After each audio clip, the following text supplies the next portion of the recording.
J'ai peur d'être une mauvaise mère. Bonjour, je suis Noémie de Saint-Cernin, je suis coach, conférencière, formatrice et l'auteur du livre Les clés du passé, se libérer pour changer de vie, paru aux éditions Erol. Alors, est-ce que vous avez peur d'être une mauvaise mère? Est-ce que c'est des idées qui vous obsèdent?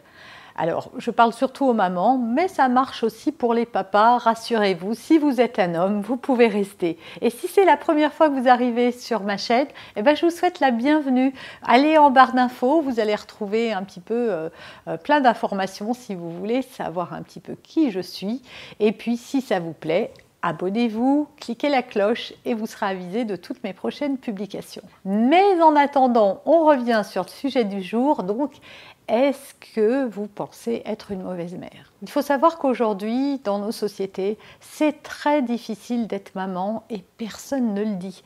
Il y a comme une espèce d'omerta derrière tout ça, où l'enfant, c'est que du bonheur, la maternité, ça ne peut être que joyeux, on ne se plaint pas, on a l'impression de voir que les autres parents contents, que des mamans qui réussissent tout mieux que nous, et nous, on se culpabilise terriblement. Je me souviens, moi, je me disais, mais je me sentais complètement dépassée. C'est très difficile d'être parent. Et la première, comme la deuxième, comme la troisième. Mais la première, c'est encore pire parce qu'on était habitué à vivre sur notre rythme à nous. On s'est peut-être habitué à vivre sur le rythme de son partenaire et au début c'est pas très simple, mais c'est un adulte, il est quand même beaucoup moins dépendant qu'un enfant. Et là tout à coup on se retrouve avec un petit bout dont on ne comprend pas le fonctionnement, tout est nouveau, on est complètement isolé et ça c'est une des causes principales du trouble des mamans, c'est cet isolement. Moi je me sentais tellement seule.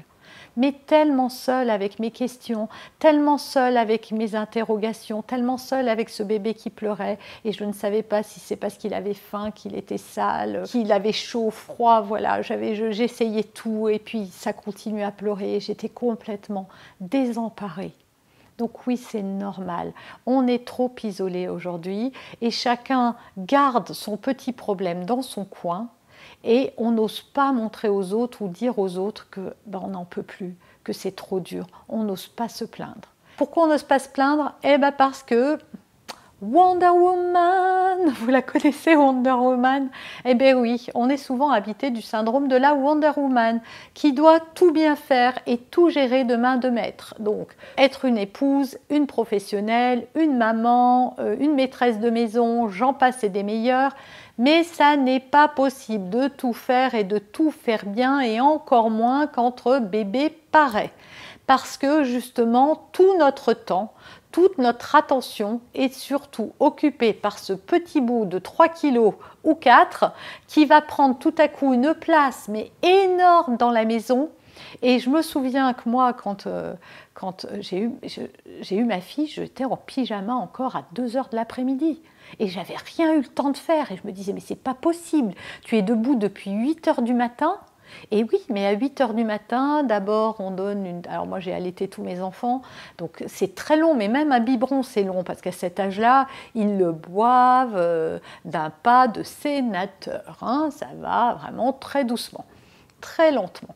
Donc déjà, il y a ça. Allez, le temps de préparer le biberon, quand on prépare le biberon, de prendre son bébé, de le mettre au sein, de s'allonger, on s'endort un petit peu, on fait l'euro ou pas l'euro, selon comment on nourrit.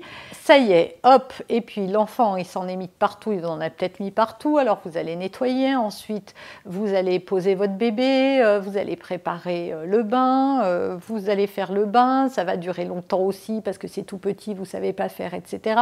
Et puis il y a plein de gestes techniques derrière, hein, les oreilles, les yeux, le nombril, j'en passais des meilleurs, et puis changer la couche, et puis rhabiller entièrement un bébé qui se tient comme ça, rappelez-vous, et qu'il va falloir détendre pour enfiler des habits avec des ouvertures miniatures, et vous avez peur de le casser, vous allez très doucement, et à peine vous l'avez changé des fois, il s'en met partout et il faut tout recommencer, il ne veut pas tout de suite dormir, il veut vos bras, donc vous vous promenez avec, enfin, j'arrête là. Parce que s'il y en a qui ont des petits, elles vont se reconnaître. Et on n'ose pas se plaindre, on n'ose pas se dire que c'est dur. Le temps passe, on est irrité, irritable, on manque de sommeil, on manque de temps pour soi, on manque d'intimité, on manque de plein de choses et on n'ose pas se plaindre parce que ça doit être que du bonheur. Alors si vous vous sentez une mère, une mauvaise mère, moi j'ai envie de vous dire que vous avez tort sur toute la ligne. Vous n'êtes pas une mauvaise mère, vous êtes juste une mère dépassée qui se laisse envahir par sa culpabilité et c'est tout. Et l'autre chose que je voudrais vous dire, c'est que les autres, elles ne font pas mieux que vous. Juste, elles ne le montrent pas de la même façon que vous n'allez rien montrer non plus. Il y a une espèce de mensonge collectif où chacun garde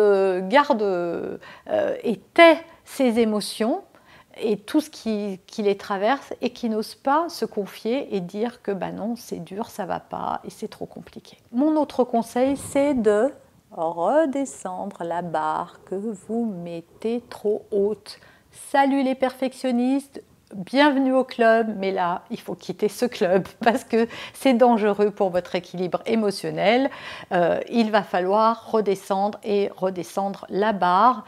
Vous accorder du temps, parce que souvent on n'ose même pas se donner du temps, on se sent comme investi de la mission de la super maman qui doit être dévouée corps et âme à son petit bébé, eh ben non.